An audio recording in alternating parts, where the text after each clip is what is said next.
बच्चों, आज हम तुम्हें अर्थशास्त्र का दूसरा लेसन पढ़ाने जा रहे हैं। इसे ध्यान से सुने। पाठ का नाम है भारतीय अर्थव्यवस्था के क्षेत्र। पहली बात, अर्थव्यवस्था किसे कहते हैं ये जानें, फिर क्षेत्र जानें। वह व्यवस्था जो धन प्राप्त करने के साधन अपनाए जाते हैं, जिसमें अपनाए जाते हैं उसे अर्थव्यवस्था कहते हैं, या धन प्राप्त करने के लिए जो उपाय अपनाए जाते हैं, जो व्यवस्था अपनाई जाती है वह अर्थव्यवस्था कहलाती है। और उसके क्षेत्र क्या हैं आपको इसमें बताएंगे। विश्व में 3 प्रकार की अर्थव्यवस्थाएं पाई जाती हैं। मुख्य, प्राथमिक, द्वितीयक और तृतीयक। प्राथमिक को प्राथमिक क्षेत्र की गतिविधि, द्वितीयक की द्वितीयक क्षेत्र और तृतीय में तृतीय क्षेत्र कहलाता है।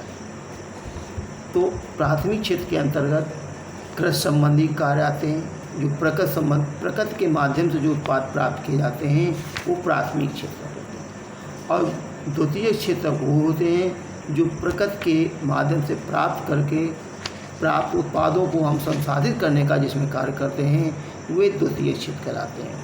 तृतीय क्षेत्र वे होते हैं जो अपनी सेवाएं प्राथमिक और द्वितीयक उद्योगों को देते हैं, वो तृतीय क्षेत्र के अर्थव्यवस्था कहलाती है। अब इन्हीं का वर्णन इस पाठ में किया गया है, इसके बारे में हम पढ़ा रहे हैं। देखिए क्या लिखते हैं। पहली बात, आर्थिक कार्यों के क्षेत्र। आर्थिक कार्यों के क्षेत्र से आशय प्राथमिक, द्वितीयक क्षेत्र, तृतीय क्षेत्र से होता है।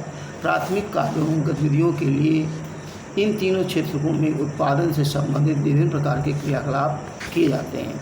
इन क्रियाकलापों के कारण ही आर्थिक विकास में तेजी आती है। प्राथमिक क्षेत्र की गतिविधियाँ क्या, हमने जैसे बताया, प्रकृति के माध्यम से इसमें उत्पाद प्राप्त करने का प्रयास किया जाता है। तो उसी के बारे में है। जब हम प्रकृति के कारकों का उपयोग करके किसी वस्तु का उत्पादन करते हैं तो प्राथमिक क्षेत्र गतिविधि कहा जाता है। इस क्षेत्र के अंतर्गत कृषि, डेयरी, खनन, मत्स्य पालन और वनारोपण आदि क्रियाएँ सम्मिलित होती हैं। प्राथमिक क्षेत्र में प्राकृतिक कारकों के प्रयोग को हम इस उदाहरण द्वारा समझ सकते हैं। कपास की खेती का एक मौसमी फसल है। यह मुख्यतः प्राकृतिक कारकों वर्षा, सूर्य के प्रकाश, जलवायु आदि पर निर्भर है। इस क्रिया द्वारा उत्पादित कपास का एक प्राकृतिक उत्पाद है। यही बात अन्य फसलों और प्रकार में से दूसरी क्रियाओं को भी लागू होती है। अद्वितीय क्षेत्र, इसके अंतर्गत प्राकृतिक उत्पादों को विनिर्माण प्रणाली के द्वारा अन्य रूपों में बदला जाता है।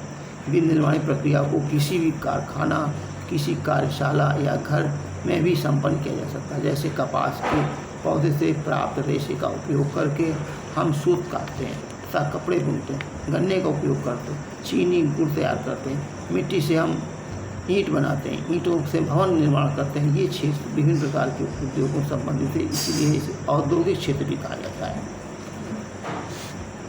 तृतीय क्षेत्र, जैसे हमने बताया, इस क्षेत्र की गतिविधियाँ प्राथमिक, द्वितीय क्षेत्रों के विकास में सहायता करती हैं। ये गतिविधियाँ स्वतः वस्तुओं का उत्पादन तो नहीं करती, बल्कि उत्पादन प्रक्रिया में सहयोग करती हैं। व्यापार, बैंक सेवाएँ, परिवहन, भंडार की गतिविधियाँ जैसे, इन गतिविधियों द्वारा वस्तुओं के बजाय सेवाओं का सृजन किया जाता है, इसलिए तृतीय क्षेत्र की सेवाएं का क्षेत्र कहा जाता है।